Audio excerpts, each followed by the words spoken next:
فرعون کی ہلاکت کے بعد بنی اسرائیل اس کے پنجے سے آزاد ہو کر سب ایمان لائے،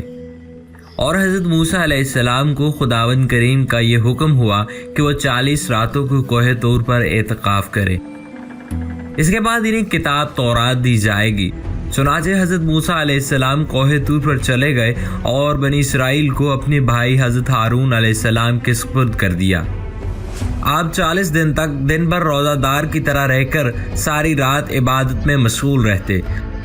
اور ادھر سامری کو بنی اسرائیل کو گمراہ کرنے کا موقع مل گیا۔ بنی اسرائیل میں ایک شخص تھا جس کا نام سامری تھا، جو طبعی طور پر نہایت گمراہ کن آدمی تھا۔ اس کی ماں نے برادری میں رسوائی و بدنامی کے ڈر سے اس کو پیدا ہوتے ہی پہاڑ کے ایک غار میں چھوڑ دیا تھا،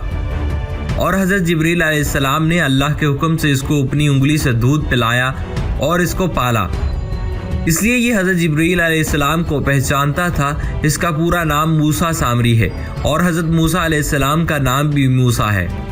موسیٰ سامری کو حضرت جبریل علیہ السلام نے پالا تھا، اور حضرت موسیٰ علیہ السلام کی پرورش فرعون کے گھر ہوئی تھی۔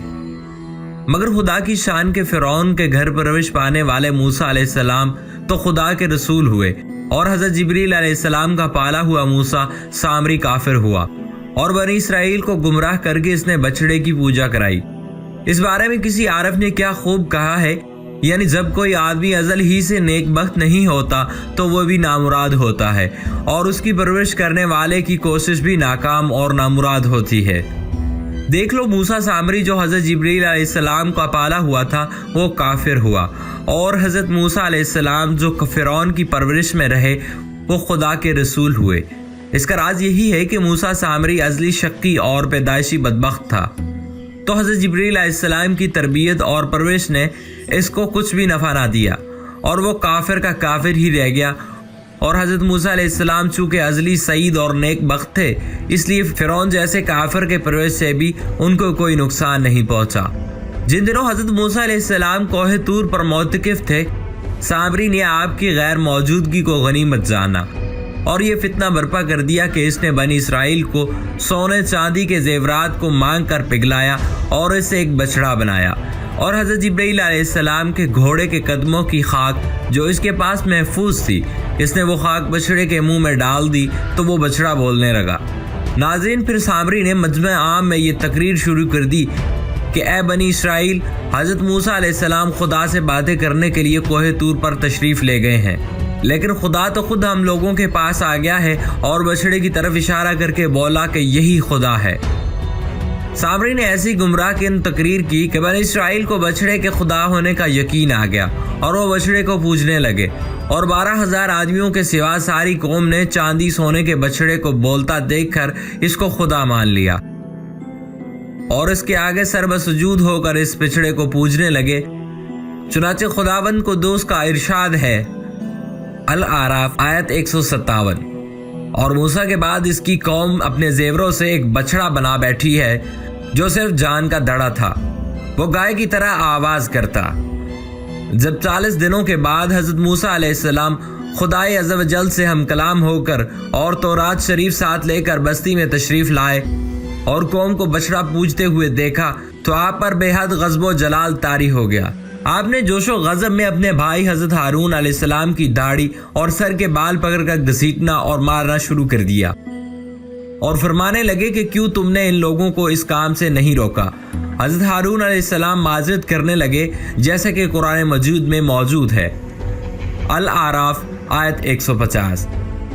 اے میرے ماں جائیں، قوم نے مجھے کمزور سمجھا اور قریب تھا کہ مجھے مار ڈالے، تو پھر دشمنوں کو نہ ہنسا اور مجھے ظالموں میں نہ ملا۔ حضرت ہارون علیہ السلام کی معذرت سن کر حضرت موسیٰ علیہ السلام کا غصہ ٹھنڈا پڑ گیا۔ اس کے بعد آپ نے اپنے بھائی حضرت ہارون علیہ السلام کے لیے رحمت اور مغفرت کی دعا فرمائی۔ پھر آپ نے اس بچڑے کو توڑ پھوڑ کر اور جلا کر اور اس کو ریزہ ریزہ کر کے رکھ دیا، اور اس کے بعد اس کو دریا میں بہا دیا۔ پھر اللہ تعالیٰ کا یہ حکم نازل ہوا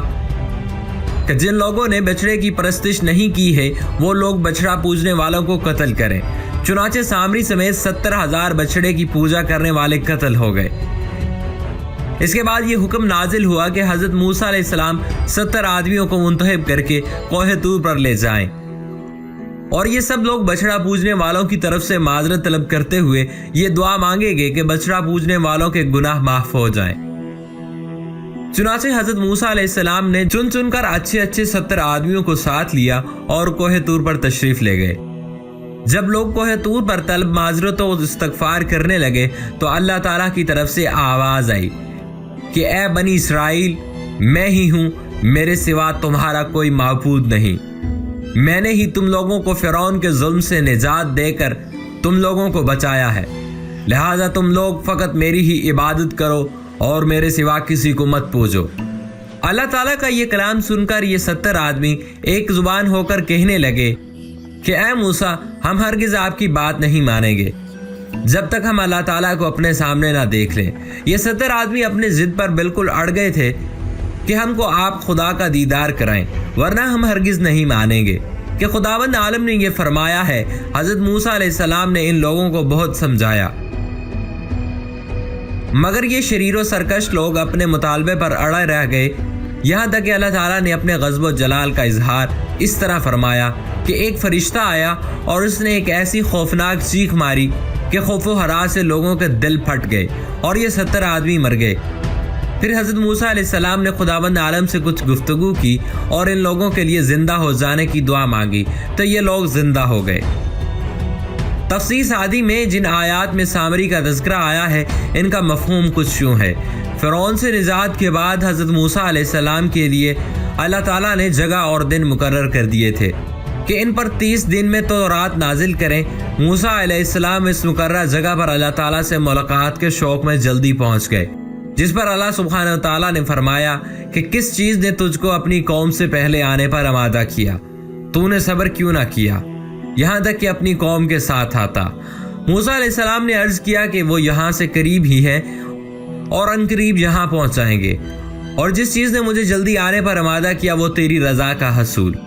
تیرے قرب کی طلب اور تیرا شوق۔ اللہ تبارک و تعالیٰ نے فرمایا، جس کا مفہوم ہے کہ تمہارے بعد میں نے تمہاری قوم کو بچڑے کی پوجا کے ذریعے آزمایا، پس انہوں نے صبر نہیں کیا اور جب ان کا امتحان ہوا تو کفر کیا اور سامنے نے انہیں گمراہ کیا،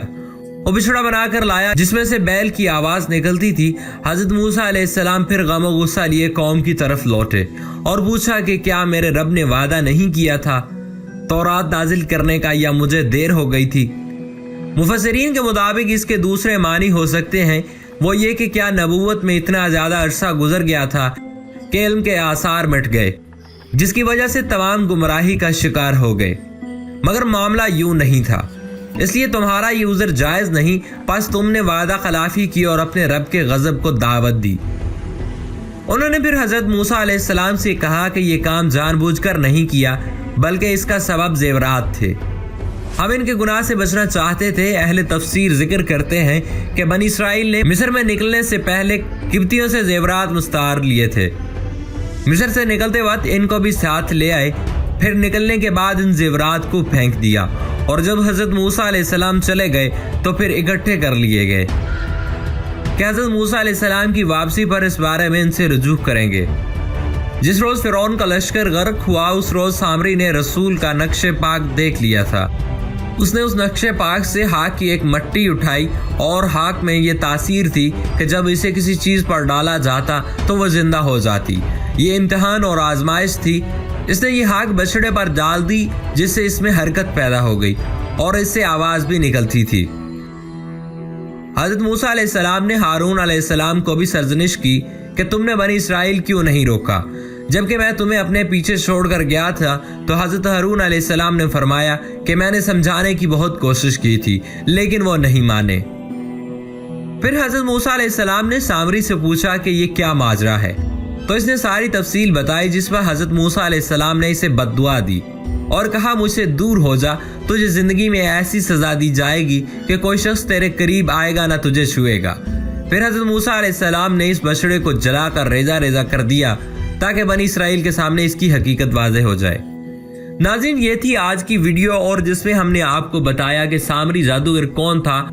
اور اس کے بارے میں تاریخ میں کیا روایات پائی جاتی ہیں۔ دوستو، ویڈیو پسند آنے کی صورت میں اسے اپنے دوستوں کے ساتھ شیئر کیجئے، اور ہماری اگلی ویڈیو آنے تک اپنا اور اپنے پیاروں کا ڈھیر سارا خیال رکھیے گا۔ اللہ نگہبان۔